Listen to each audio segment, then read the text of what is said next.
السلام عليكم أعزائي طلبة السادس العلمي لمدارس المتميزين وكلية بغداد. نبتدأ درسنا السابع لهذا اليوم إن شاء الله بموضوع cell metabolism. In today's lecture we will start with cell metabolism, which is the second type of cell activities. In second,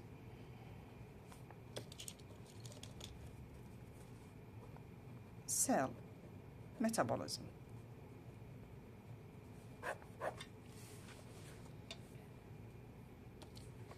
Cell metabolism is represented by the chemical changes which take place with the help of enzymes.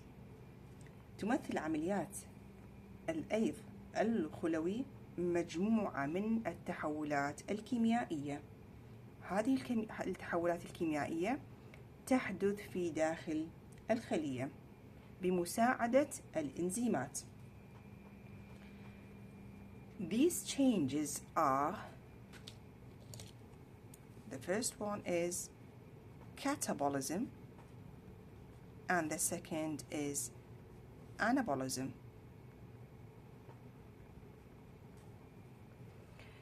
These changes are catabolism, which means degradation,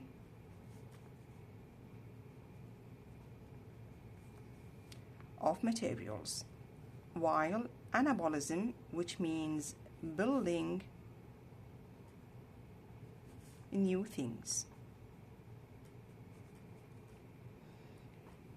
عمليات الأيض الخلوي تشمل عملية الهدم catabolism التي عن طريقها يحصل تحلل المواد، بينما الأنابوليزم هذه العملية يحصل فيها عملية بناء وعن طريقها يتم بناء النواتج أو المواد الجديدة. Anabolism usually consumes energy while catabolism releases energy. بالنسبة لعملية الأنابوليزم يحصل هنا عملية استهلاك للطاقة، لكن في عملية الكاتابوليزم يحصل تحرير للطاقة.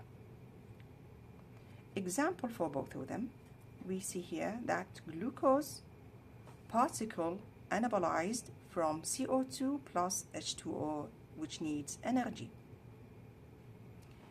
Green plants obtain this energy from the sun, while catabolism of glucose particle in respiration releases the energy required by the living organism in the many activities. Catabolism, we have an example for it. Also, we have an example for anabolism. Anabolism, the example is what green plants do by building new organic materials by CO2 plus H2O, which needs energy. So this is anabolism, an example for it. While catabolism, the example for it is respiration. If the respiration was aerobic or anaerobic, as we have two types of respiration, anaerobic and aerobic respiration.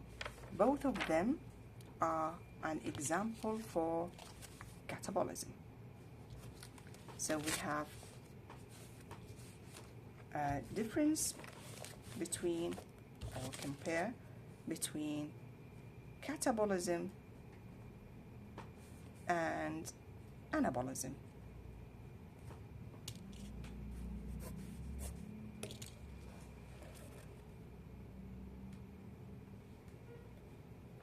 For catabolism, what happens here is degradation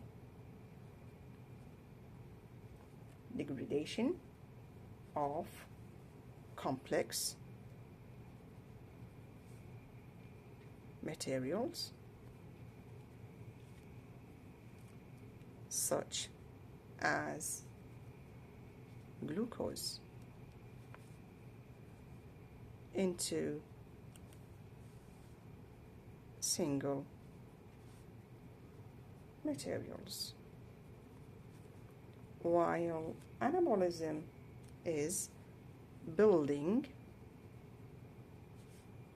a new complex materials or things from simple materials. So anabolism is reverse to catabolism. The second difference is catabolism releases energy, while anabolism consumes energy. The third difference is catabolism. We have an example such as cellular respiration, while the example for anabolism is photosynthesis, such as photosynthesis, that is glucose formation. The fourth difference is catabolism occurs in presence or not of oxygen, while anabolism, oxygen is not needed. This is the difference between catabolism and anabolism.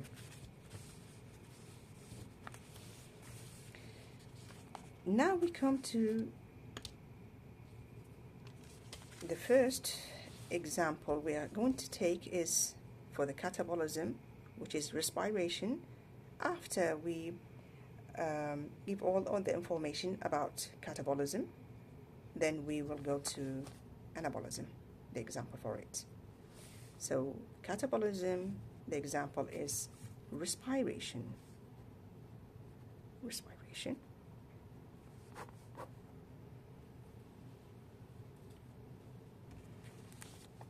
إذن كما ذكرنا الاختلاف ما بين عمليات الهدم وعمليات البناء. بالنسبة للهدم لدينا عملية تحليل المركبات المعقدة وتحويلها إلى مركبات بسيطة. أما الأنابوليزم البناء، وهو بناء المركبات المعقدة من المركبات البسيطة. بالنسبة للهدم يتم تحرير الطاقة، بالبناء يتم استهلاك طاقة. بالهدم مثال عليها هو التنفس الخلوي، بينما بالنسبة للبناء فالمثال عليه هو بناء المركبات العضوية كما يحصل في النباتات. بالنسبة للهدم ممكن يحصل هذا الهدم اللي هو التنفس بوجود أو غياب الأكسجين، أما البناء فلا يحتاج إلى أكسجين كما ذكرنا. بالنسبة للفوتوسينثيسيس يحتاج CO2 H2O وإلى انرجي، لكن لا يحتاج إلى أكسجين على حالة. المثال الأول سنأخذه على الكاتابوليزم هو الريسبيريشن. بعد الانتهاء من الريسبيريشن ننتقل إلى عملية البناء الأنابوليزم، أيضا نفهمها بشكل مفصل. So now we are going to talk about respiration. Glucose is the primary respiratory material. It undergoes a series of reactions to transform into two molecules of pyruvic acid during a process called glycolysis. This process is performed in cell cytoplasm because there are enzymes. الجلوكوز هو سكر العنب. هذه تعتبر مادة التنفس الأساسية الرئيسية التي تستخدم في عملية التنفس. هذه المادة سوف تعاني سلسلة من التفاعلات تتحول من خلالها إلى جزيئتين من الحامض البيروفي من خلال عملية هي الجلايكوليسيس التي تعتبر عملية التحلل السكري. وهذه العملية التحلل السكري تحصل في داخل السيتوبلازم. لماذا تحصل في داخل السيتوبلازم؟ لأن إنزيماتها موجودة في داخل السيتوبلازم. Glycolysis is summarized here as follows. We are going to give the information directly on this figure here, which talks about the glycolysis steps, step by step. إذن عندما نأخذ عملية التحلل السكري سنبدأ نأخذها مباشرة، نشرحها مباشرة على الصورة هنا ليتم توضيحها بصورة دقيقة حتى تكون مفهومة understandable.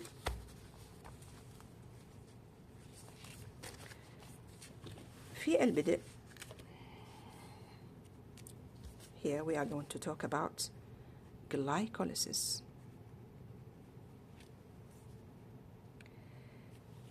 There is an important thing at the beginning I want to talk about before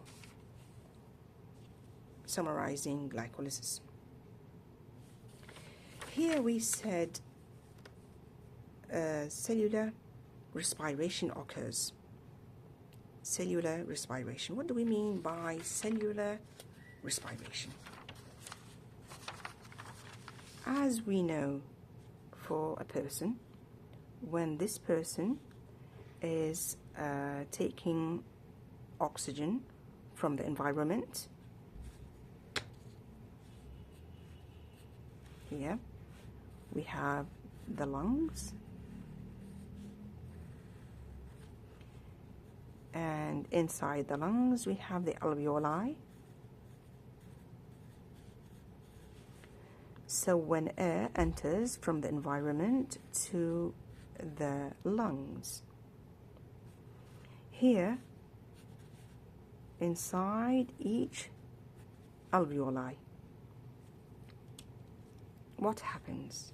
Usually when air enters to the lungs, the air has high level of oxygen, while we know that each alveoli is surrounded by capillaries. These capillaries, which are part of the circulatory system, have red blood cells, RBCs. These RBCs are responsible for carrying respiratory gases that are CO2 and oxygen. When oxygen from high levels here inside the alveoli pass through these membranes and enters the circulatory system, that means it enters the capillaries to reach the RBCs. Oxygen will pass here from high level to low levels inside the capillaries by diffusion law.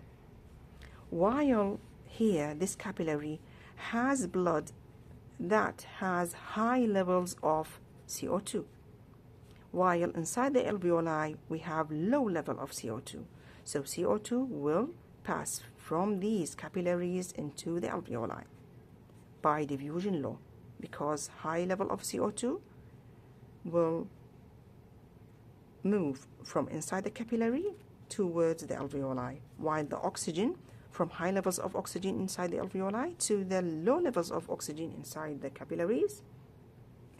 This change here, this moving of gases that happens, is known as respiration, but it is a type of external respiration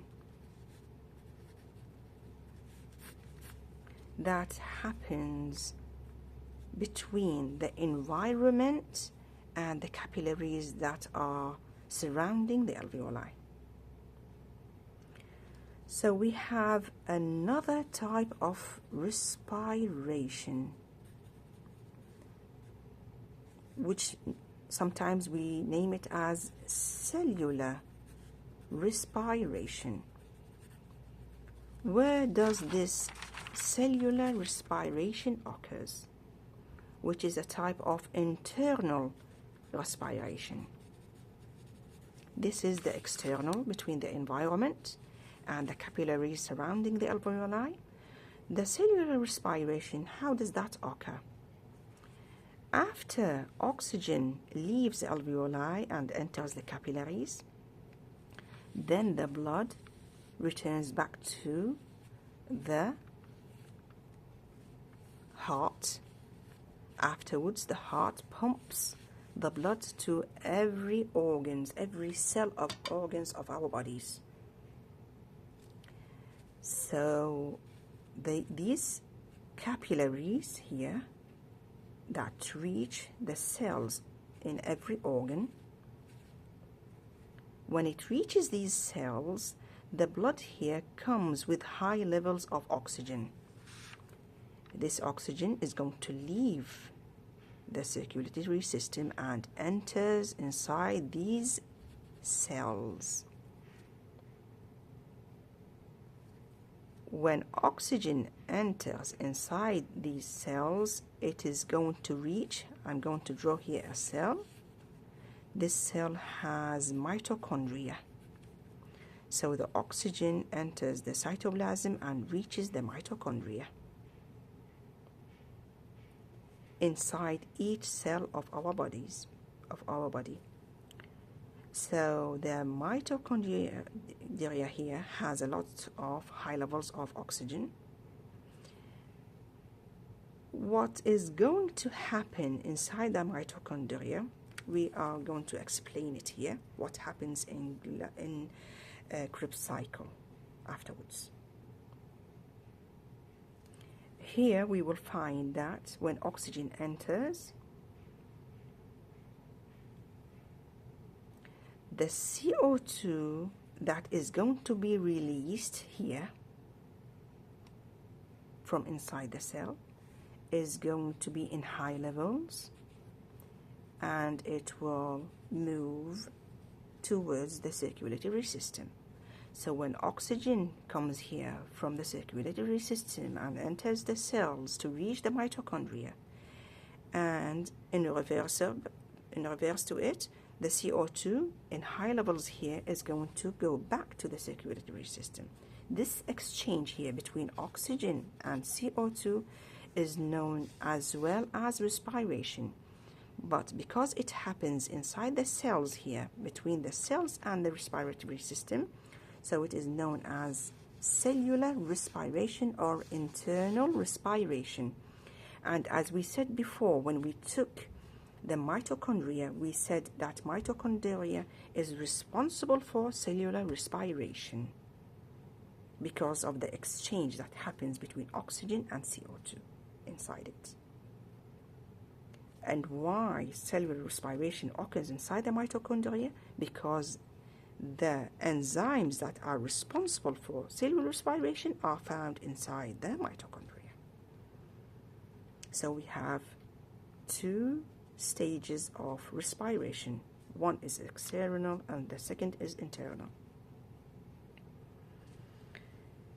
إذن بعملية التنفس هناك تنفس خارجي وهناك تنفس داخلي. التنفس الخارجي هو ما يحصل هنا في داخل الرئتين عندما يدخل الهواء الجوي من خارج الجسم إلى الرئتين وصولا إلى الحويصلات الهوائية. الهواء يأتي محملا بمعدلات عالية من الأكسجين، وهذه الحويصلات محاطة بالأوعية الدموية الشعرية، فالأكسجين سينتقل من أماكن ذات التركيز العالي لها من داخل الحويصلة الهوائية إلى الأوعية الدموية الشعرية المحيطة بها التي تحتوي على نسبة قليلة من الأكسجين. بينما هذه الأوعية الدموية الشعرية التي تحتوي على كرات الدم الحمراء التي هي مسؤولة عن نقل الغازات التنفسية وحملها، فهذه تأتي محملة بتراكيز عالية من CO2، بينما CO2 في داخل الحويصلات بمعدلات أقل، فينتقل CO2 من أماكن ذات التركيز العالي له إلى داخل الحويصلة الهوائية ذات التركيز الواطئ للCO2.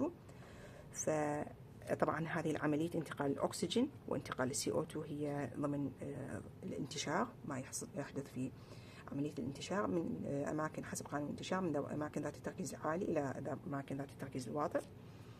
فهذا التبادل هنا، هذا التبادل الغازي يعتبر تنفس خارجي، لأنه تبادل الغازات ما بين المحيط الخارجي وهواء المحيط الخارجي والأوعية الدموية الشعرية التي تحيط بالحويصلات الهوائية. أما التنفس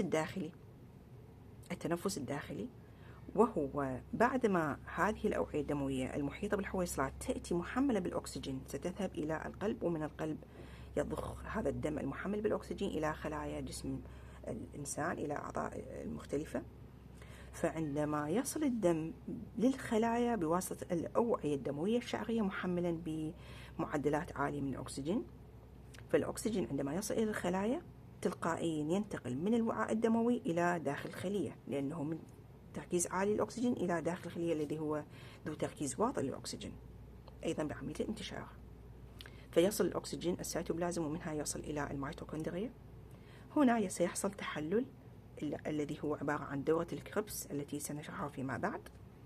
سيتبادل هنا يحصل تبادل غازي، يتم أخذ الأكسجين ويطرح الCO2، فيتجمع CO2 بنسبة عالية في داخل السيتوبلازم مقارنة بالأوعية الدموية.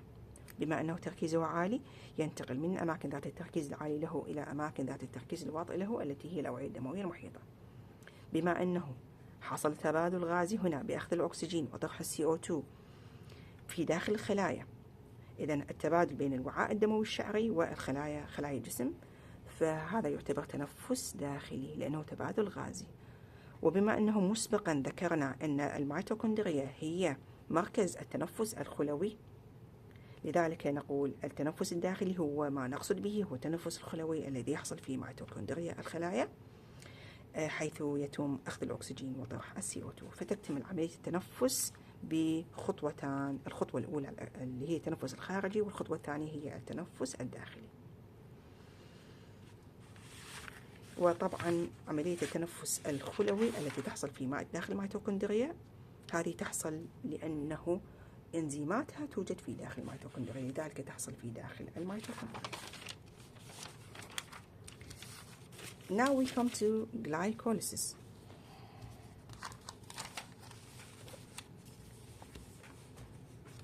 We know, as it happened here, that oxygen reached these cells also by the digestive system when a human consumes food. So the food afterwards will be broke down to splits to simple molecules. One of these simple molecules is glucose. Glucose also will be taken by the blood that surrounds the digestive system, and the glucose will be transported into the cells. That means the cell here will gain glucose, also it gains oxygen. So glycolysis will occur here after the important materials reach it. إذن كما ذكرنا هنا فإن أيضا الخلايا كما وصل لها الأكسجين يصل لها الغذاء. نحن نعلم أنه الجهاز الهضمي عن طريقه يدخل غذاء إلى الجسم، وهذا الغذاء يتم تحطيمه من معقد إلى بسيط، بعد أن يتم تحطيمه إلى مركبات بسيطة كالجلوكوز أحد الأمثلة. فهذا الجلوكوز يتم امتصاصه بواسطة الأوعية الدموية المحيطة بالجهاز الهضمي تحديد منطقة الأمعاء، فيتم امتصاص الجلوكوز ويذهب إلى جهاز الدوران، وجهاز الدوران يوصل الجلوكوز إلى خلايا الجسم المختلفة، فسيصل إلى الخلية الجلوكوز عن طريق جهاز الدوران، وأيضا يصل الأكسجين. بالتالي سيتم تفصيل ما يحدث من عملية glycolysis على ضوء ما وصل إلى الخلية.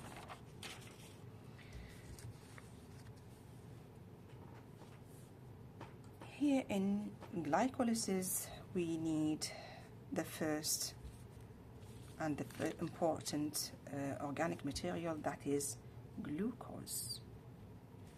We know that glucose has 6 carbon atoms because it is C6H12O6. That is the chemical structure for glucose. When if the question was mention the chemical structure for glucose, the answer would be C6H12O6. Glucose here, when it enters the cell, what happens inside the cytoplasm? As we know, whatever here what we are going to write happens inside cytoplasm. Why? Because the enzymes for this reaction is found inside the cytoplasm. So the first step in glycolysis is transforming glucose into glucose 6-phosphate. What is the mechanism here that aid in transforming glucose to glucose 6-phosphate? The mechanism here is phosphorylation. Phosphorylation, how does that occur? That occurs by taking ATP from the cell. So here comes an ATP from the cell. ATP is adenosine triphosphate. That means 3 phosphates. So when we are going to take 1 phosphate from it and add it to the glucose by phosphorylation, so what will remain here? Remains adenosine diphosphate. D, that means 2 phosphate, because we have took 1 phosphate here. So here we have glucose 6-phosphate. What is the origin for glucose 6-phosphate? The answer would be the origin is glucose by phosphorylation.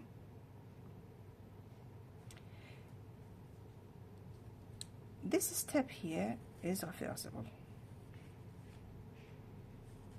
Now, what happens inside the cell is by a specific enzyme, the glucose is going to be transformed into another sugar, that is fructose. Fructose 6-phosphate. It is still having 1 phosphate, but changes that occur to the glucose to be fructose.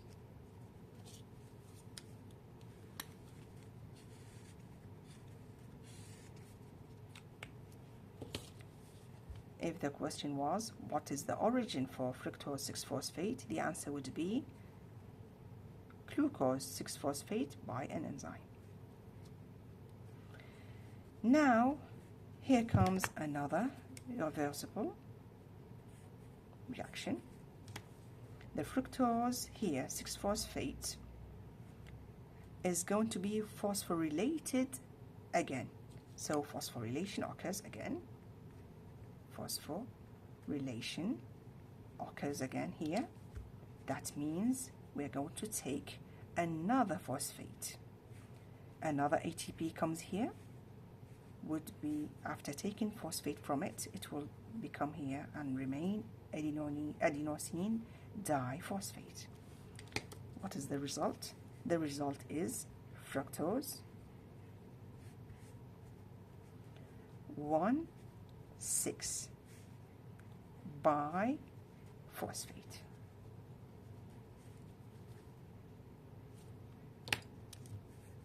What really happened here? We said that glucose has 6 carbon atoms, 1, 2, 3, 4, 5, 6.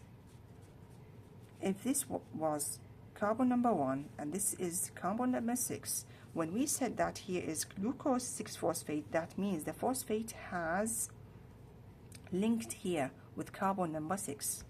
So that's why it says glucose 6-phosphate. Now when fructose, which is also having 6 carbon atoms, 6 carbon atoms as well. And we said 1,6-biphosphate. That means 2 phosphate now the fructose has. 1 at the carbon number 1 and the other is at the carbon number 6. So the next phosphate is going to link here to carbon number 1. So that's why it will be fructose 1,6-phosphate. That means phosphate attaches to the first carbon here and the other attaches to the 6th carbon here. This here, the fructose 1,6-biphosphate, is unstable. Now it is phosphorylated. Why is it phosphorylated? It is phosphorylated to be active. So the glucose is activated. How is it activated? By phosphorylation. How many times it has been activated? It has been activated 2 times by 2 phosphorylation. After activating the glucose it reaches fructose 1,6-biphosphate. Now it is activated 2 times. So it will be unstable. When it is unstable, what happens? It is going to split.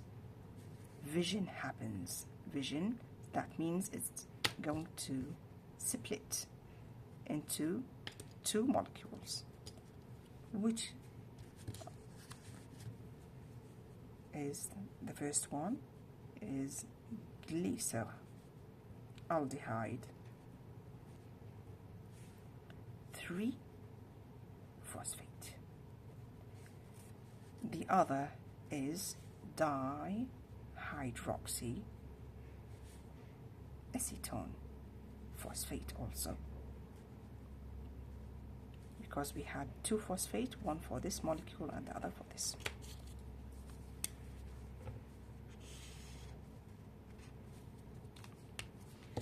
Each of them has only 3 carbon molecules.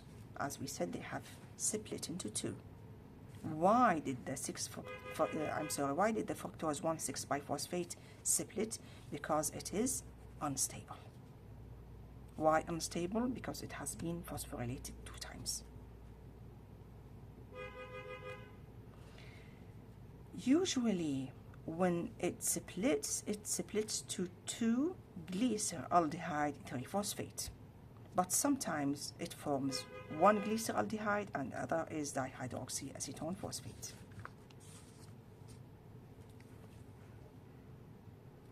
What really happens now inside the cytoplasm? We have borrowed from the cytoplasm 2 times. We have borrowed ATP. Now the glyceraldehyde here is going to form pyruvic acid.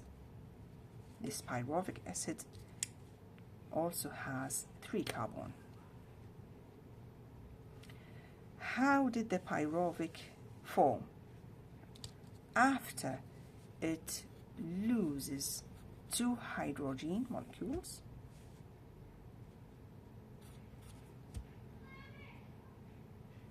and it releases 2 ATP. So we write here 2 ADP comes and takes the phosphate. So it releases 2 ATP. The dihydroxy will reverse back to be glyceraldehyde 3-phosphate, and also the same action here occurs to it. That means it's going to release 2 hydrogen, and it's going to release 2 ATP. So 2 ADP comes and takes the phosphates and forms 2 ATP. And the result would be pyruvic acid, also 3 carbon. But as I said, it needs to be transformed into glyceraldehyde 3-phosphate, then it will form the pyruvic acid. So that's why here it writes inside the figure that glyceraldehyde 3-phosphate will form 2 pyruvic acids. That means it will be removed, these informations from here, and added here, because 2 glyceraldehyde will form 2 pyruvic acids, and 2 hydrogens, 2 hydrogens, that means it will be 4 hydrogens. And also here another 2 ATP, so it will be 4 ATP. So 4 ADP will be 4 ATP. From where did they come? That means they came from the transforming of dihydroxyacetone phosphate into glyceraldehyde 3-phosphate. So the result will be 2 pyruvic acids. Each one of them, when it was formed, it came from releasing 2H from each glyceraldehyde and releasing 2 ATP. And as we said, we have 2 glyceraldehyde, so the results will be 2 pyruvic, 4 hydrogens, and 4 ATP. And now I will remove it here, so it will be more understandable for you. And as we said here, all these reactions occur inside the cytoplasm. When I say inside the cytoplasm, that means this is a cell here. The glucose entered inside the cell. Here we have the nucleus, and this is the cytoplasm. And this mechanism, which is known as glycolysis, occurred inside the cytoplasm here. Why? Because its enzymes are found inside the cytoplasm. So what's happened here? The glucose has been transformed into pyruvic acid, has been transformed into 2 pyruvic acid. Where? Inside the cytoplasm. After the results, which are the 2 pyruvic acids, till now the glycolysis has ended. It started from glucose and ended by forming 2 pyruvic acids.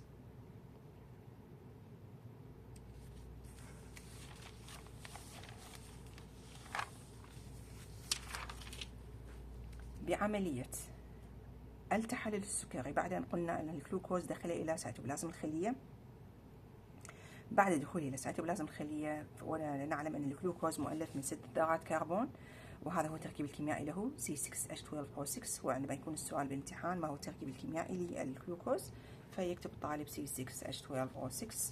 فهذه 6 ذرات كربون للجلوكوز.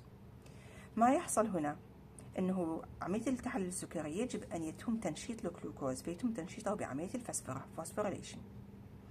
عندما يتم تنشيطه بالفسفرة، كيف يحصل ذلك؟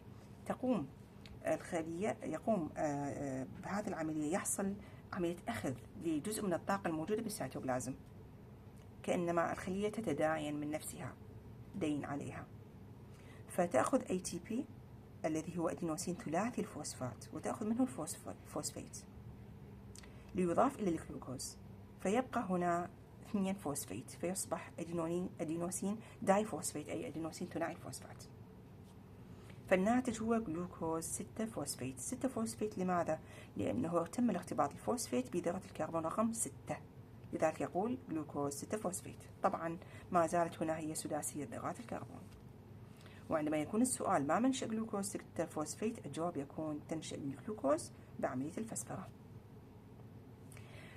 أما ما يحصل بعد ذلك هو بفعل إنزيم معين موجود بالسيتوبلازم يتم تحويل الجلوكوز إلى فركتوز، ما زال هو سكر أيضا، وهذا السكر أيضا سداسي ذرات الكربون، فتم تحويل الجلوكوز إلى فركتوز فقط فأصبح فركتوز 6 فوسفيت. يتم تنشيطه مرة أخرى والتنشيط بعملية الفسفرة، إذن فسفرة ثانية، ويتم أيضا أخذ ATP من الخلية، فلذلك نكتب هنا ATP أصبح ADP، تم أخذ فوسفيت وإضافته إلى الفركتوز فأصبح الفركتوز فركتوز 1,6 ثنائي الفوسفيت، وما زال هو سداسي ذرات الكربون. كانت الإضافة الأولى عند ذرة الكربون رقم 6، الإضافة الثانية عند ذرة الكربون رقم 1، فأصبح ثنائي الفوسفات عند ذرة الكربون رقم 1 والأخرى عند ذرة الكربون رقم 6. هذا المركب عندما يتم السؤال من أين نشأ، يجيب الطالب نشأ من فركتوز 6 فوسفيت بعملية الفسفرة. هذا المركب يكون قلق، لذلك ينشطر مكونا 2 من جليسر الديهايد 3 فوسفيت، أو ينتج جليسر الديهايد 3 فوسفيت زائدا دايهيدروكسي أسيدون فوسفيت، كلاهما يحتوي على الفوسفيت، يعني كان عندنا باي فوسفيت. الجليسر يتحول فيما بعد إلى بايروفيك. دايهيدروكسي يجب أن يتحول إلى جليسر حتى يتحول إلى بايروفيك. هذه الميكانيكية عكسية، يعني ممكن أن يعود ليصبح جليسر الديهايد. الجليسر الديهايد هنا ما يحصل له هو يتحرر منه 2 هيدروجين ويتحرر منه 2 ATP، فتأتي ال ADP لتأخذ الفوسفيت من الجليسر ليصبح ال ADP ATP. فالبايروفيك لا يحتوي فوسفيت، لكن هو ما زال ثلاثي ذرات الكربون مثل الجليسر الديهايد. كما قلنا أن الدايهيدروكسي سوف يتحول إلى جليسر الديهايد، إذا نفس العملية هنا، هذا سينتج بايروفيك أسيد، لكن تم جمعهما في مكان واحد، على أنه الجليسر الديهايد لدينا 2 و2 جليسر الديهايد يعطونا 2 بايروفيك أسيد. بالتالي هذه العملية أدت إلى إنتاج مرتين 2 هيدروجين، فنقول 2 مرتين 2 هيدروجين أي 4 هيدروجينات. وكذلك البايروفيك الآخر أدى إلى إنتاج 2 ATP، فإذا الناتج هنا أصبح 4 ATP من 2 جليسر تحولت إلى 2 بايروفيك أسيد. طبعا هنا عندما يسأل هل هناك ربح طاقة بعملية الجلايكوليسيس؟ هل هناك ربح طاقة بعملية الجلايكوليسيس؟ نعم. ربح الطاقة هنا إذا كان السؤال كم الطاقة الناتجة، الطاقة الناتجة هي 4 ATP، لكن لأنه تم أخذ دين من الخلية 2 ATP هنا ATP وهنا ATP، فنقول 4 ناقص 2 فالربح يكون 2. الناتج 4 لكن الربح 2 لأن تم أخذ دين مسبق. صح الناتج 4 ناقص 2 النتيجة الربح هو 2 ATP فقط من عملية التحلل السكري. بعد عملية التحلل السكري نلاحظ ما هو مصير البايروفيك أسيد، هل سيستمر بالسيتوبلازم أم يدخل إلى الميتوكوندريا؟ هذا هو من يحدد كون العملية ستتم بظروف هوائية أم لا هوائية. If the question was how many ATP molecules as a result from glycolysis, the answer would be 4 ATP. But if the question was how many energy have been gained from glycolysis, the answer would be 2 ATP, because the result is 4, but we have borrowed from the cell 2 ATP, so the answer would be 2 ATP the cell gains from glycolysis. Now, we said that what happened here inside the cytoplasm, and the results was pyruvic acid. The pyruvic acid, if it stays inside the cytoplasm, that means what is going to happen is anaerobic respiration.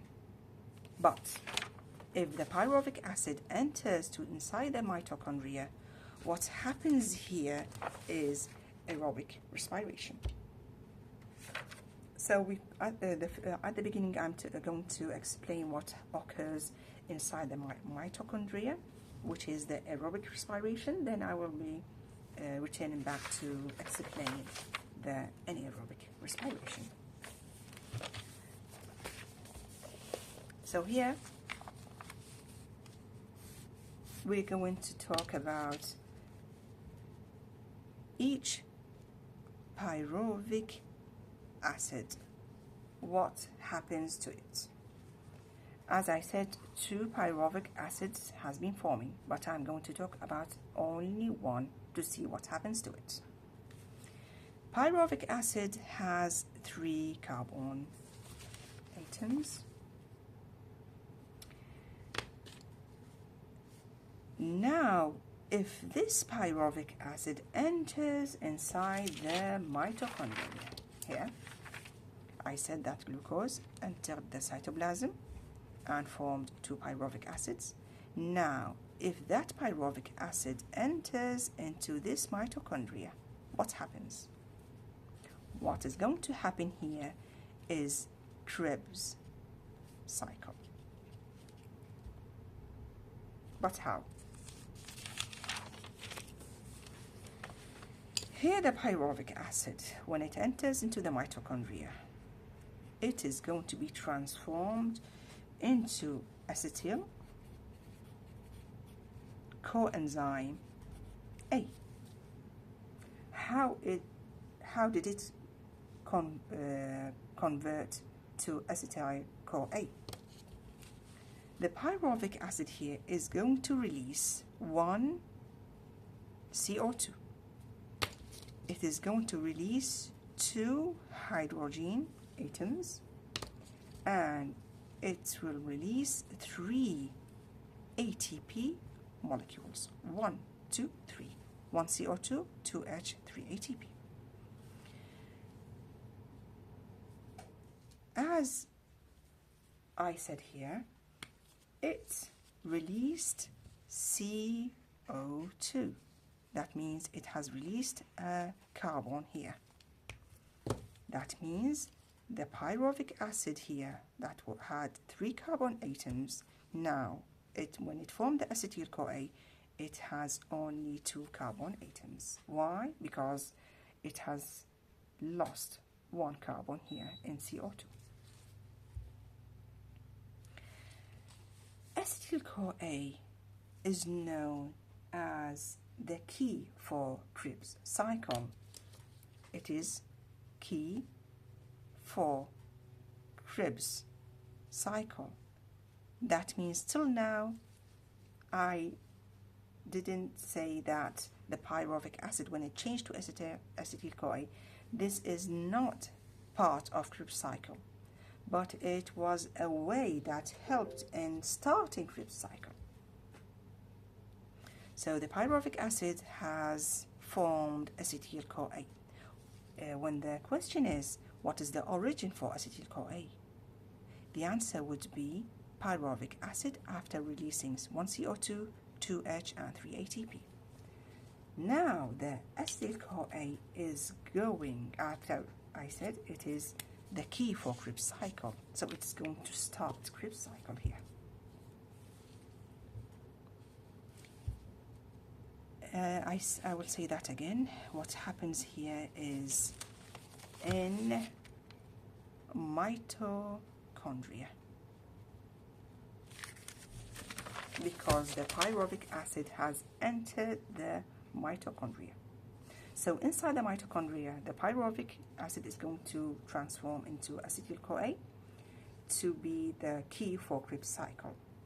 Now, inside the mitochondria, there is an acid that is known oxaloacetic acid. Oxaloacetic acid here has 4 carbon atoms. Acetyl-CoA is going to be added to the oxaloacetic acid. So when they're going to combine together, the acetyl-CoA with the oxaloacetic acid, they will form the citric acid. So the first substance is going to be formed or resulted inside Krebs cycle is the citric acid. Sometimes this Krebs cycle is known as citric acid cycle because the first molecule or the first substance that is formed inside it is the citric acid. As we said, acetyl-CoA has 2 carbon molecules while oxaloacetic acid has 4 carbon molecules, so the citric acid will have 6 carbon atoms. Why? Because of the combination between the acetyl-CoA and the oxaloacetic acid. Now, this citric acid here is going to be transformed into alpha ketoglutarate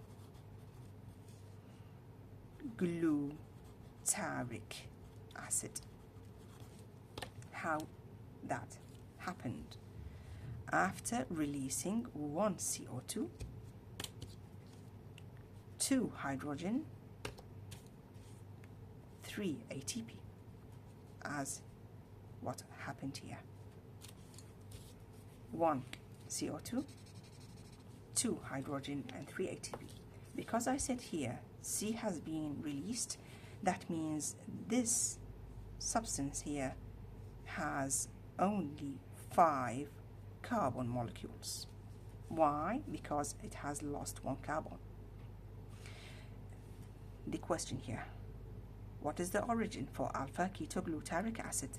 The answer would be citric acid after releasing CO2, 2H, and 3 ATP.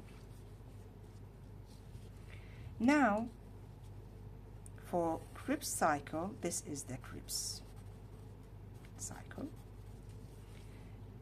Lots of steps happen here, but it has been briefed here into only the results. We know what occurs also here. It is the releasing of 1 CO2,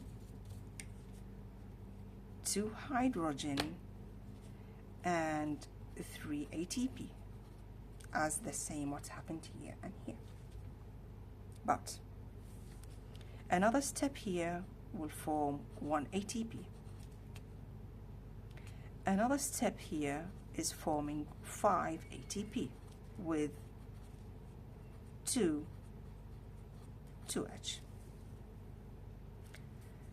But in the book, it had made a combination between this 5 ATP and this 3 ATP here. So it erases this and adds the 3 here. So it will be 8 ATP, and it erases this. I wrote it so it will be easy for the student to remember what has happened. And the alpha ketoglutarate has 5 carbon atoms because it loses a carbon here, CO2. So the result will be a molecule that has an acid that has only 4 carbon atoms, which is oxaloacetic acid. So this is Krebs cycle. And as we said, from glycolysis, the glucose gives 2 pyruvic acid. That means after glycolysis, the 2 pyruvic acids enter the mitochondria, and each pyruvic acid will form acetyl-CoA and goes through Krebs cycle. That means from one glucose, we will have inside the mitochondria 2 Krebs cycles from 2 pyruvic acids.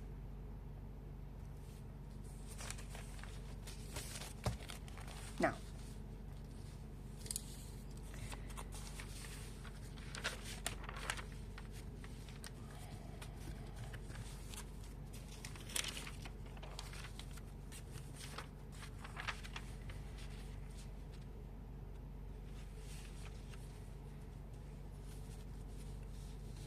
كما ذكرنا مسبقا أن الحامض البيروفي ينتج من هنا من الجليسيرالديهايد، من 2 جليسيرالديهايد ينتج 2 حامض بيروفي. لكن الآن عندما نتحدث عن دورة كربس نتحدث عن بيروفيك الأسيد الواحد ماذا يحصل له، لكن هو يحصل لكلاهما. بالنسبة للبيروفيك الأسيد الواحد عندما يدخل إلى الميتوكوندريا سوف يتحول إلى مفتاح دورة كربس الذي هو أسيتيل-CoA. كيف تحول؟ بعد أن تحرر 1 CO2 2 هيدروجين و3 ATP. إذا بفقدان كربون واحدة فيصبح الأسيتيل ثنائي ذرات الكربون، بينما كان البيروفيك ثلاثي ذرات الكربون.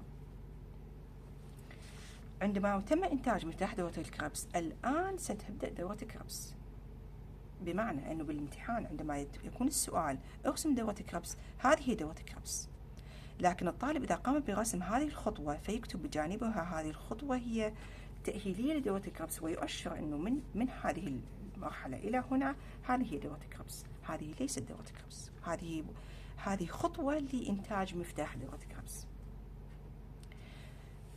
أسيتيل-CoA عندما يدخل هنا، عندما يتم إنتاجه في داخل الميتوكوندريا سيتحد مع حامض أوكزالوخليك رباعي ذرات الكربون. عندما يتحد ثنائي ذرات الكربون مع الرباعي سينتج حامض الستريك الذي هو حامض الليمون، يحتوي على 6 ذرات كربون، وهو أول حامض ينتج في هذه الدورة. من نشأ هذا الحامض؟ من الاتحاد ما بين الأسيتيل-CoA والأوكزالو أسيتيك أسيد. هذا الحامض الآن سوف يتحول إلى ألفا كيتوغلوتاريك أسيد اللي هو أيضا حامض آخر خماسي ذرات الكربون. لماذا خماسي؟ لأنه يتم تحرير ذرة كربون هنا. ماذا تحرر؟ تحرر 1 CO2 2 هيدروجين 3 ATP كما حصل هنا. إذا عندما يكون السؤال ما منشأ ألفا كيتوغلوتاريك أسيد يكون الجواب من ستريك أسيد بعد تحرير CO2 2H و3 ATP.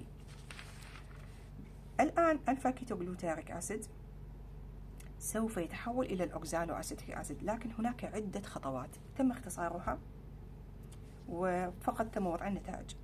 كما ذكرت أن الناتج هنا كما تعودنا CO2 و2H و3 ATP، ثم هناك خطوة تنتج 1 ATP، ثم هناك خطوة تنتج 5 ATP و4 هيدروجين، لكن تم دمجها بالكتاب، تم دمج 3 مع 5 فأصبح هناك 8 ATP. وبإنتاج حامض أوكزالو أسيتيك أسيد، حامض أوكزالو خليك، انتهينا من ما حصل من دورة كربس. وكما نعلم هناك تحصل دورتان من الكربس بوجود مرتين من الحامض البيروفي في داخل الميتوكوندريا. هذه الأحداث هنا تحصل بظروف هوائية، لذلك تسمى هذه تنفس هوائي. لماذا تنفس هوائي؟ لأن حصلت في الميتوكوندريا بظروف تواجد الأكسجين. هنا يتوفر الأكسجين بكمية عالية في داخل الميتوكوندريا، فلذلك هذه الأحداث بما أنها حصلت بوجود الأكسجين لذلك بدأ يتكسر سكر الجلوكوز أكثر وأكثر. كما لاحظنا هنا تكسر وأصبح ثنائي ذرات الكربون، وعندما حصل اتحاد تم تكسيره من جديد. هذا التكسير بوجود الأكسجين وتم تحرير بدل عنه ماذا؟ تحرر CO2.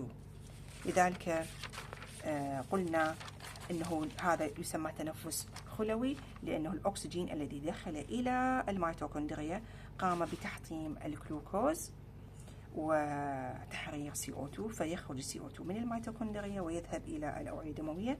فهذا التبادل ما بين الأكسجين والCO2 في داخل الميتوكوندريا بعد ما جاء من الأوعية الدموية ورجع CO2 إلى الوعاء الدموي، هذا سميناه بالتنفس الخلوي الذي حصل في داخل ميتوكوندريا الخلايا. أؤكد أن التحلل السكري حصل بظروف غياب الأكسجين في داخل السيتوبلازم، أما دورة كريبس وإنتاج مفتاح دورة كريبس حصلت في داخل الميتوكوندريا بظروف توفر الأكسجين. وأكيد إنزيمات هذه العملية موجودة في داخل الميتوكوندريا، لذلك حصلت في داخل الميتوكوندريا. And now we are going to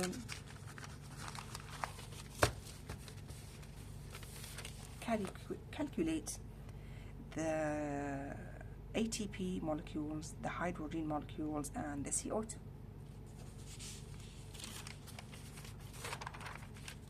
As we know that the glucose here, which is C6H12O6, after glycolysis and entering the mitochondria, here is going to be the addition of 6 oxygen. The results would be CO2, which is 6 CO2 plus 6 H2O plus 38 ATP. This is very important. Glucose here after glycolysis and Krebs cycle would be transformed into 6 CO2, 6 H2O, and 38 ATP. I need to calculate it to ensure if the results have really happened or not. First, we come here to the CO2. As we said, the results here is 6 CO2. Now we count it. In glycolysis, we didn't see any CO2 that has been released, while here inside the mitochondria, from the transforming of pyruvic acid to acetyl-CoA, we have 1 CO2. Here we have another one, and here is the third one. As we know that each glucose will go into 2 Krebs cycles because of 2 pyruvic acids. So the CO2 would be 1, 2, 3 from 1 Krebs cycle, and another 3 CO2s from the other Krebs cycle. So the result would be 6 CO2. Now we come to the water here, H2O. Here we didn't talk about water, but we talked about hydrogen. So we are going to calculate the hydrogen atoms. I will start from here to make it more understandable and easy. Why? Because I'm going to talk about 1 Krebs cycle, and then I will multiply it by 2 because of 2 Krebs cycles. Afterwards, I will calculate what happens in the cytoplasm. Here, from 1 pyruvic acid that changes into acetyl-CoA, the result is 2 hydrogen. Here, another 2, that is 4. Another 2, that will be 6. And here we have 4 hydrogen. So we have 10 hydrogen atoms. And I said we are going to multiply it by 2 because we have 2 pyruvic acids that go through Krebs cycles. So the result would be 20 hydrogen molecules, 10 from here, 10 from the other Krebs cycle. So the result is 20 hydrogen. Then we go back here in the cytoplasm and we see that we have 4 hydrogen molecules here, atoms. So we have 20 and 4. The answer would be 24 hydrogen. Now, as we know, water molecules, each water molecule needs 2 hydrogen atoms. And we said the result was 24 hydrogen atoms. So how many water molecules are we going to gain from 24 hydrogen atoms? The answer would be 12 water molecules. Why we said water? Because these hydrogen molecules inside the mitochondria are going to combine with oxygen and it will form water. This hydrogen here inside the cytoplasm, a mechanism is going to happen to it. I will talk about it afterwards. So it will be transported into the mitochondria, and also it combines with oxygen and will form water molecules. How does that happen? I will explain afterwards. So the result is 12 H2O. Here I said the result must be 6 H2O, while here I said the result is 12. How that occurs? It is known that each Krebs cycle needs 3 H2O molecules to occur, to complete.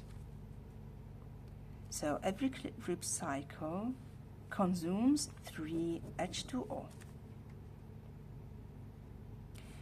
And as I said, there are 2 Krebs cycles. That means 6 H2O molecules have been consumed.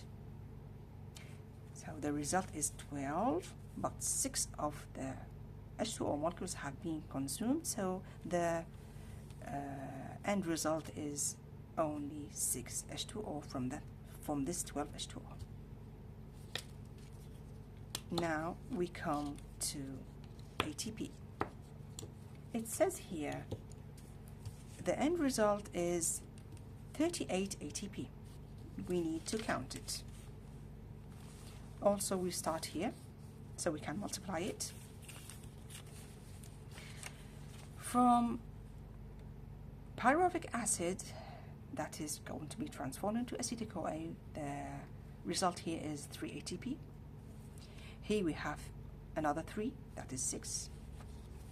And here we have 8, that means 6 and 8, 14. And this single ATP here, that means 15 ATP. This here is going to be multiplied by 2, as we said, because we have 2 Krebs cycles. So the result here is 30 ATP. Here we said the result was 4, but we don't count the 4, we count the gaining here, what it gained after it had borrowed. So from glycolysis we have only 2 ATP.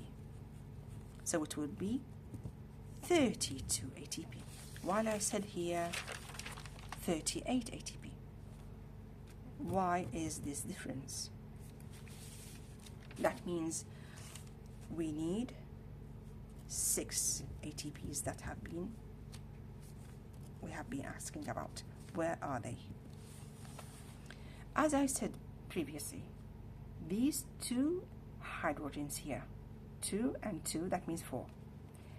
Every 2 hydrogen here are going to be carried. They are going to be carried by electron transport chain. Electron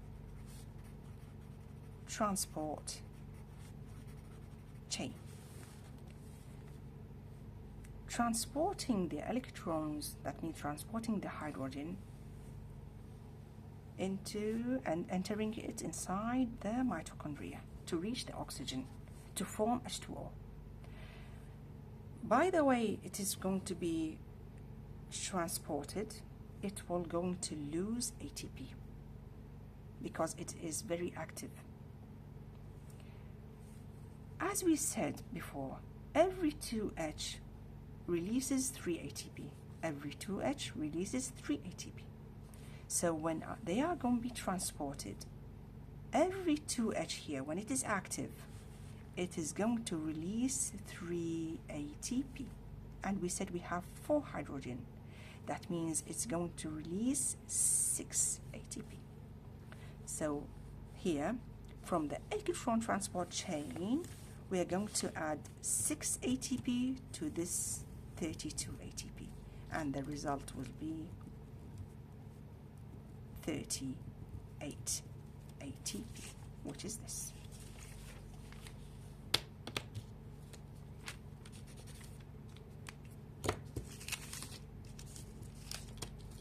And here, when it asks about glucose molecule, and it wants from the student to calculate the ATP molecules from where did they reached to be the total 38 ATP. So the answer here, it says 2 ATP energy gain from glycolysis, as we said before. Here, yes, it formed 4, but it had been borrowed 2, so it gained only 2. So here is 2 ATP energy gained from glycolysis. Then, it says here, from transforming molecule of pyruvic acid into acetyl-CoA. That means here, when pyruvic is going to be acetyl-CoA here, it will release 3 ATP, but we have 2 pyruvic acids, so 3 ATP multiplied by 2, the answer would be 6 ATP. Then it comes here to this step. It says from 2 to H, resulting from glycolysis, after passing through electron transport chain. The answer is 3 ATP from 1, but we have 2, so 3 ATP multiplied by 2, the answer would be 6 ATP. Afterwards, it comes to the Krebs cycle, and it says from 2 Krebs cycles, each Krebs cycle gave only 12 ATP. 8, 3, and 1, that is 12 ATP, multiplied by 2, it would be 24 ATP. So afterwards, when we are going to count it, it will be 24 plus 6 plus 6 plus 2, and the answer would be 38 ATP. And this is an important question, and a student should know how to answer it correctly. إذا من عملية بعد ما دخل البيروفيك أسيد كما وضحنا مسبقا إلى التحول إلى الأسيتيل-CoA وتمت دورة كريبس، نقوم بحساب هذه المكونات أو هذه النتائج، وما نعلمه أنه الجلوكوز الذي دخل إلى الجسم ووصل إلى خلايا الجسم دخل إلى سيتوبلازم الخلية، وبعد ذلك تحول إلى البيروفيك، والبيروفيك هنا دخل إلى الميتوكوندريا، وبوجود الأكسجين سوف يتم تحطيم ما تبقى من الجلوكوز، فالناتج يكون 6 CO2 6 H2O و38 ATP. قمنا بحساب هذه الجزيئات ومن أين أتت، فلاحظنا بأن 6 CO2 هي عبارة عن CO2 هنا و CO2 الثاني من تحول ستريك إلى ألفا كيتوغلوتاريك، و CO2 الأخير من تحول الألفا إلى أوكزالو. فإذا الناتج هنا 3 CO2، بما أنه لدينا مرتين تحول البيروفيك ودخول دورة كريبس، فإذا نضربها في 2 فيكون الناتج 6 CO2. بالنسبة لجزيئات الماء، نحن هنا لم نتحدث عن جزيئات الماء بينما تحدثنا عن ذرات الهيدروجين، لكن الحقيقة أنه بوجود الأكسجين في داخل الميتوكوندريا فإن الهيدروجين الناتج كله فيما بعد سوف يتحد مع الأكسجين الموجود في الميتوكوندريا منتجا جزيئات الماء. ونحن نلاحظ هذه جزيئات الماء عندما نتنفس بخار الماء، هذا الماء الفائض جزء منه يخرج ينتقل إلى الدورة الدموية ومنه إلى الجهاز التنفسي، فيخرج بخار الماء عند التنفس، وهو من ضمن نواتج عملية تحطم الجلوكوز أيضا. فهذا الماء من أين أتى؟ كما قلنا ذرات الهيدروجين الناتجة تتحد مع الأكسجين. إذا نقوم بحساب ذرات الهيدروجين. قلنا أن الناتج يجب أن يكون 6 جزيئات ماء. نحسب الهيدروجين، نجد أن الهيدروجين هنا 2 هذا لحد هنا المجموع هو 6، ثم عندنا 4 هنا أيضا ناتج، فيكون المجموع الإجمالي 10 ذرات هيدروجين، وقلنا نضربها في 2 فيكون الناتج 20 ذرة هيدروجين، وهنا لدينا 4 فيصبح الناتج 24 ذرة هيدروجين. لإنتاج جزيئة ماء نحتاج ذرتان هيدروجين لجزيئة ماء واحدة. إذا كان لدينا 4 ذرات هيدروجين فالناتج يكون 12 جزيئة ماء. قلنا هنا 6 جزيئات ماء. إذا مع هذا الاختلاف لاحظنا أن كل ذرة كربس تحتاج أن تستهلك 3 جزيئات ماء حتى تتم بشكل كامل. لدينا ذرتان من ذرات الكربس كل واحدة تستهلك 3 H2O، إذا استهلك منها 6 والباقي 3، والباقي 6، فيكون الناتج 6 H2O. بالنسبة إلى ال ATP حساب كمية الطاقة، هذا جدا مهم. السؤال هذا سؤال وزاري جدا مهم، يحسب ذرات جزيئات الطاقة العالية ال ATP. عندما نقوم بحسابها هنا نجد أن من تحول حامض البيروفي إلى الأسيتيل CoA هنا 3، وهنا 3 6، و8 14، وهنا عندنا 1 15، ومثلها أخرى 15 ب 15 30 صار عندنا. وهنا لدينا ربح الطاقة 2 ATP في الناتج 32 ATP، لكن قلنا يجب أن تكون 38، فمن أين جاءت الستة الباقية؟ هناك سلسلة لنقل الإلكترون تقوم بنقل الهيدروجين وإدخاله إلى الميتوكوندريا حتى تصنع جزيئات الماء. عند عملية النقل هذه تكون الإلكترونات ذو طاقة عالية، فإنها تشع بالطاقة يتم تجميعها. مسبقا ذكرنا كل 2 هيدروجين عند نقلها تعطي 3 ATP، 2 هيدروجين تحرك 3 ATP، فإذا هاي 2 هيدروجين تعطيني 3 ATP. أنا عندي هنا 2 مرتين 2 هيدروجين يعني 4 هيدروجين، فإذا هنا حيتحرك عندي 6 ATP من سلسلة نقل الإلكترون، فالناتج يكون 38 ATP.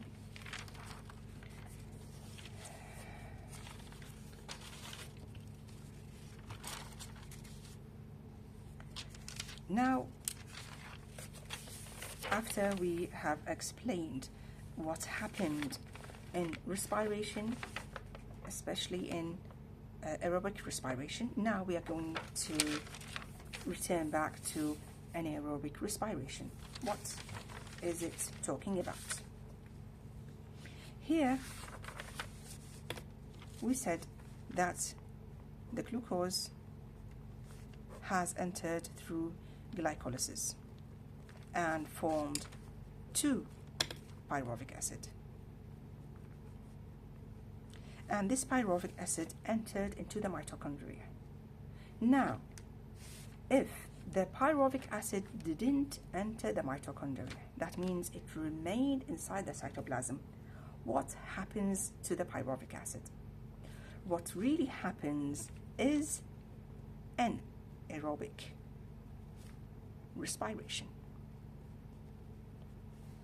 And this is an important question when it says what is the fate for pyruvic acid if it does not enter mitochondria. The answer would be it will go or pass through anaerobic respiration. That is a type of fermentation. That means it is going to be in low levels of oxygen, or maybe the absence of oxygen. So at the beginning here, it is going to talk about anaerobic respiration.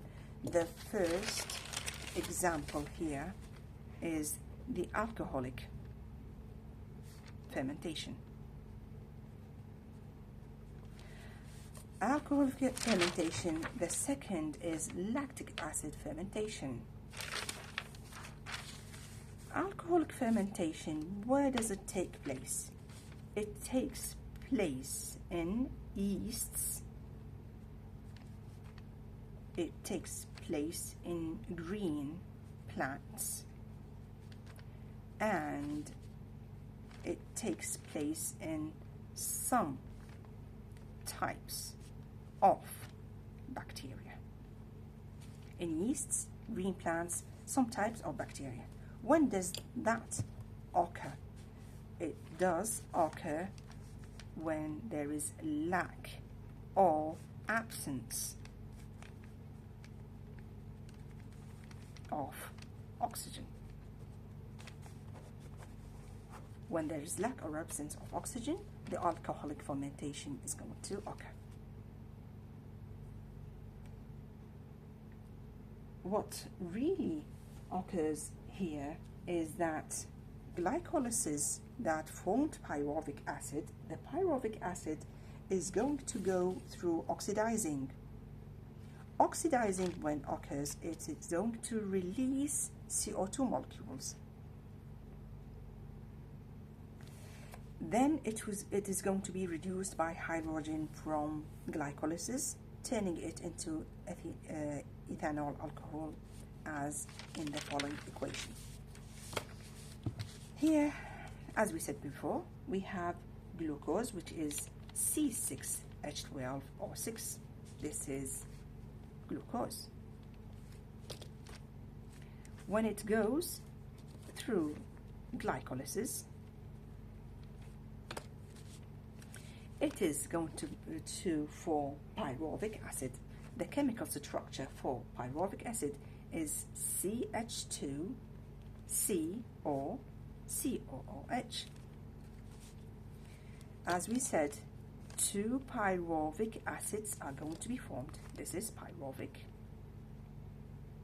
acid. Two pyruvic acids.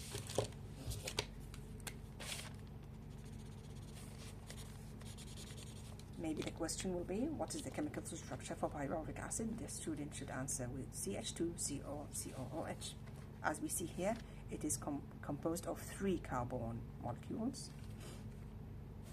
Now, what is going to happen is oxidizing. Oxidizing. By what? By the oxygen.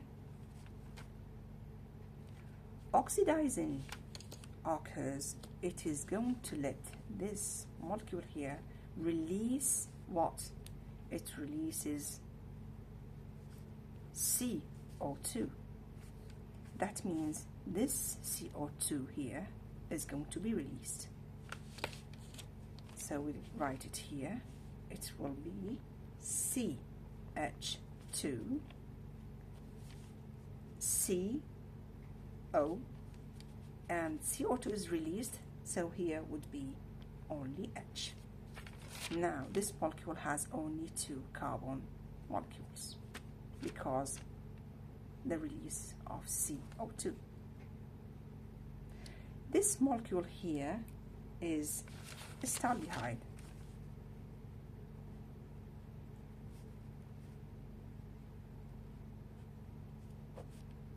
Acetaldehyde. Okay. Also here, we should know, because 2 pyruvic acids, each one of them has released CO2, so here would be 2 CO2 and 2 acetaldehyde. Now, as we said before here, the hydrogen that had been released in the cytoplasm, if the pyruvic did not enter the mitochondria, the 2H here doesn't enter the mitochondria. It stays inside the cytoplasm. Now, this 2H is going to reduce. Reduces what? It's going to reduce the acetaldehyde. So that's why here it's going to be reducing by what?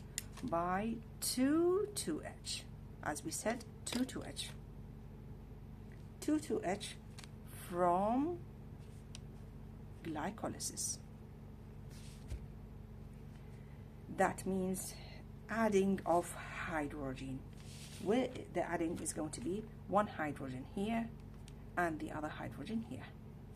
So it will be CH2 CH3.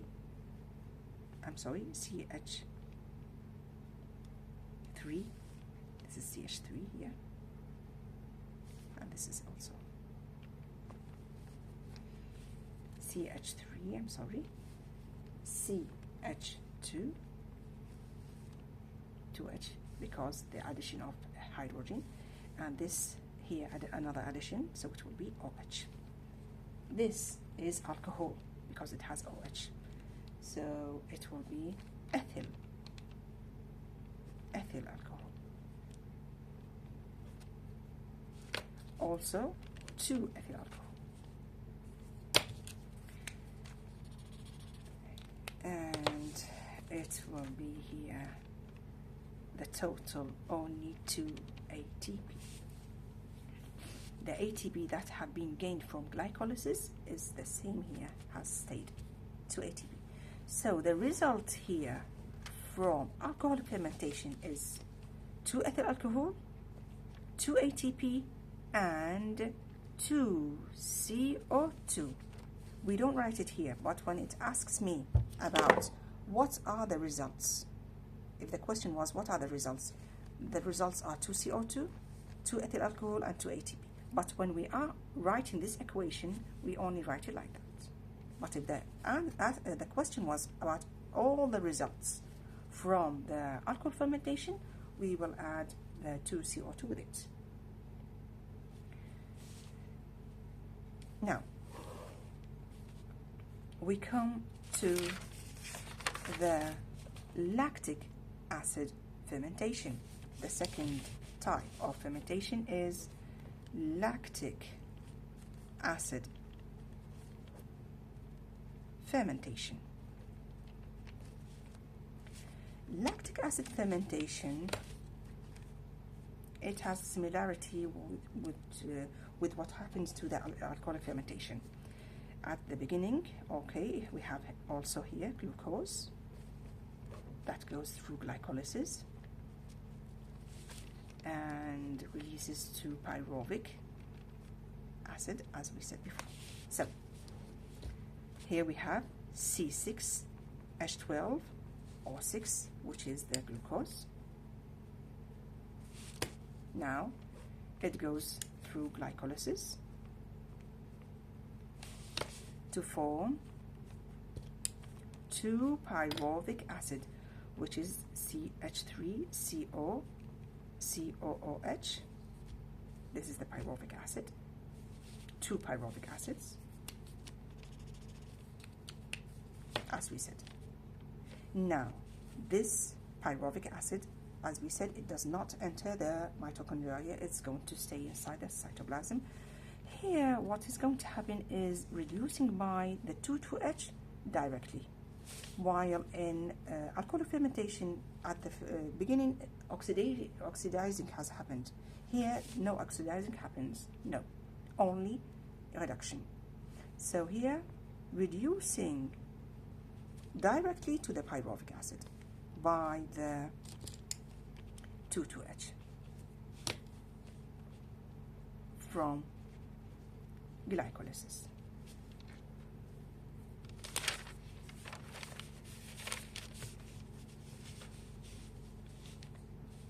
So the result here is going to be the addition of what? The addition of hydrogen. So there will be addition of hydrogen here and here. The result will be CH3, CHOH, and COOH. Also, we have 2. What is this molecule? It is the lactic acid. Maybe in the exam it asks about the chemical structure for lactic acid, so the student should write this chemical structure, or the chemical structure for ethyl alcohol, also for acetaldehyde, for pyruvic acid, for the glucose, so the student should know them. Also, it may ask the origin of ethyl alcohol from acetaldehyde after reducing by 2H, or it asks about the formation of lactic acid, the origin, the answer would be from pyruvic acid after reducing by 2H or by 2H from glycolysis, and that's all. For lactic acid fermentation, I forgot to mention where it happens, where it occurs. It happens in muscles, you know, after running for a long distance. At the beginning, we depend on aerobic respiration, but after CO2 is going to accumulate in the muscles, so the muscles cannot have oxygen at the right quantity, so it goes through anaerobic respiration. Also, in some kind of bacteria.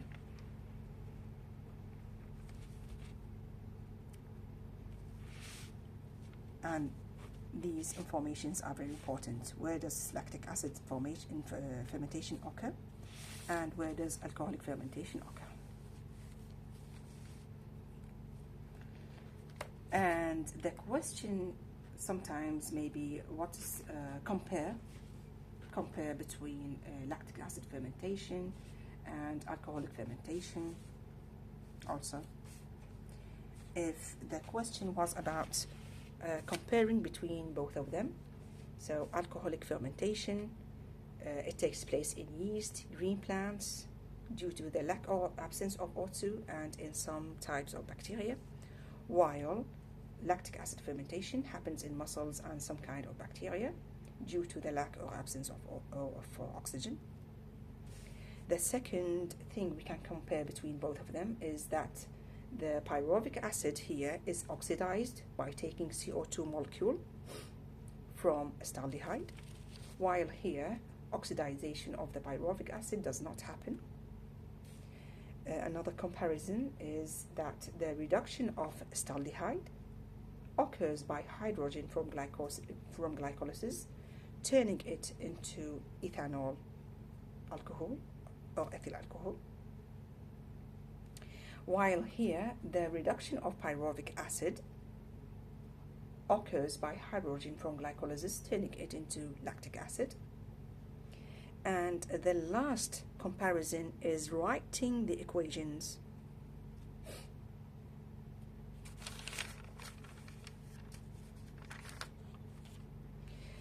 And as we see here, these molecules here, the lactic acid and ethyl alcohol or ethanol alcohol, they still are composed of carbon molecules.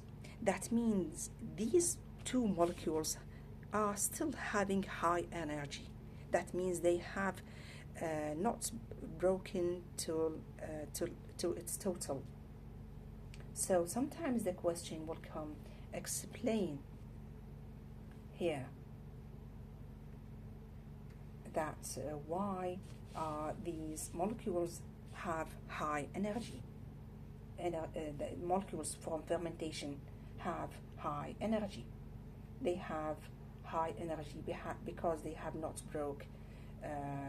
They still have energy because you can realize that they have not been split to release all the ATP that it has inside it. And when we compare it with what happened here in mitochondria, we realize that the molecules have reached to the end of what ATPs have been kept inside the glucose molecule. And also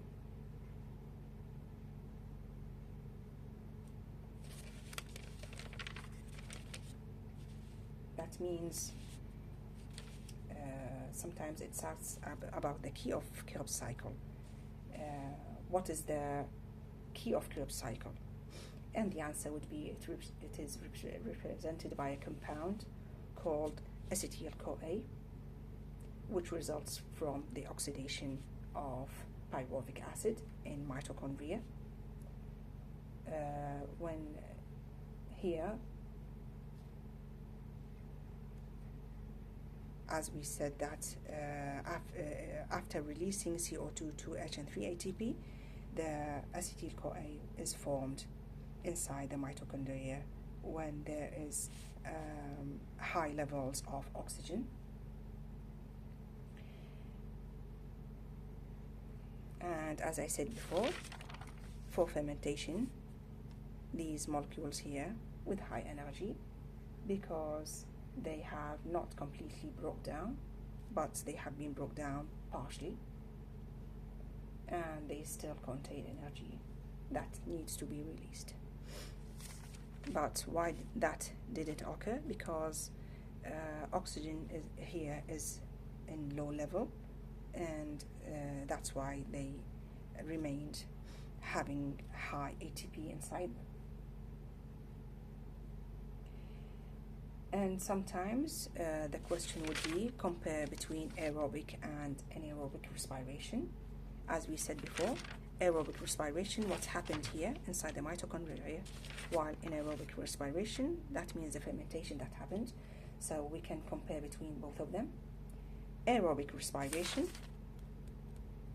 it occurs in the presence of oxygen, while anaerobic respiration occurs in the absence or short supply of oxygen.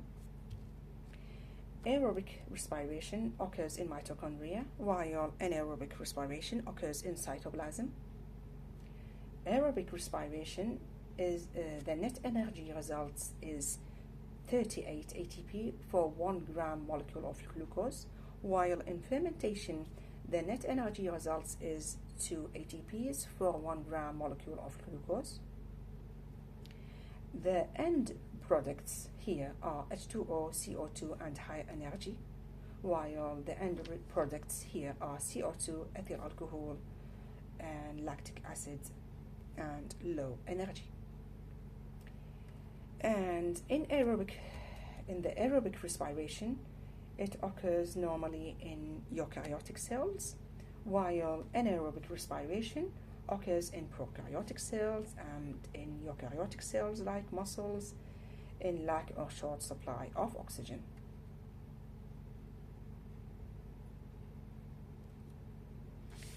After taking the respiration, now we are going to move to the anabolism, which is the reduction of CO2.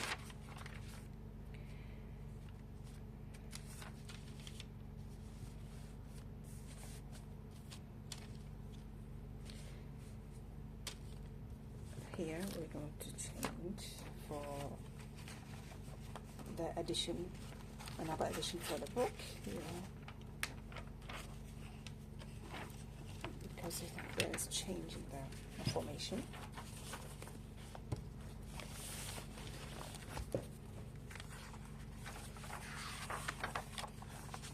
Here. Anabolism, which is reduction of CO2.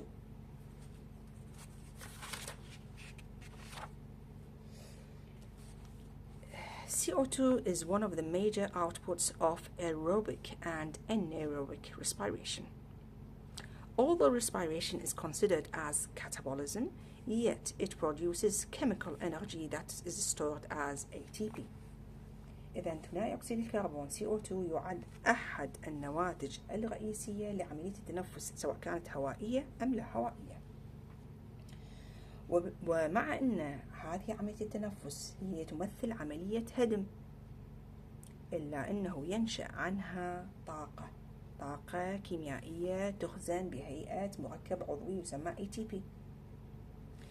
This energy is used in many important activities like muscle movement, and also used to form complex biological materials as a chemical process. إذن هذه الطاقة الناتجة تستغل في الكثير من العمليات الهامة التي يقوم بها الكائن الحي. أولاً تستخدم في عملية حركة العضلات، وثانياً تستخدم في عمليات ميكانيكية، عمليات بيولوجية مثل بعض العمليات الكيميائية التي هي نقول عنها عمليات ميكانيكية، مثلا لتحريك الجسم، لانتقال الكائن الحي من إلى وهكذا. فإذا هذه الطاقة الناتجة تستخدم في عمليات ميكانيكية مثل عمليات بناء مواد معقدة وهكذا، وأيضا تستخدم في قيام بعض الأنشطة كحركة العضلات. So the question was, what is the important for ATP, or where is it consumed? So the importance of energy, first is it is used in important activities like muscle movement, and the second is to form complex biological materials as a chemical process. Plants reduce CO2 in the form of organic materials using solar energy. As you know, plants absorb CO2 using water and solar energy to produce carbohydrate materials. This reaction is called CO2 reduction. This reaction forms all complex organic molecules. Thus, this process is considered as anabolism of organic materials. إذن بالنسبة للنباتات تقوم بتثبيت ال CO2، تثبت باختزال CO2 على شكل مواد عضوية باعتمادها على الطاقة الشمسية solar energy. ومن المعروف أن هذه النباتات تقوم بامتصاص ال CO2 وتقوم بامتصاص الماء وباستغلال الطاقة الشمسية حتى تقوم بصناعة بعض المركبات الكربوهيدراتية. ويطلق على هذا التفاعل اللي هو CO2 reduction نسميه تثبيت أو اختزال ثنائي أكسيد الكربون. وهذا التفاعل يؤدي إلى تكوين جميع الجزيئات العضوية المعقدة.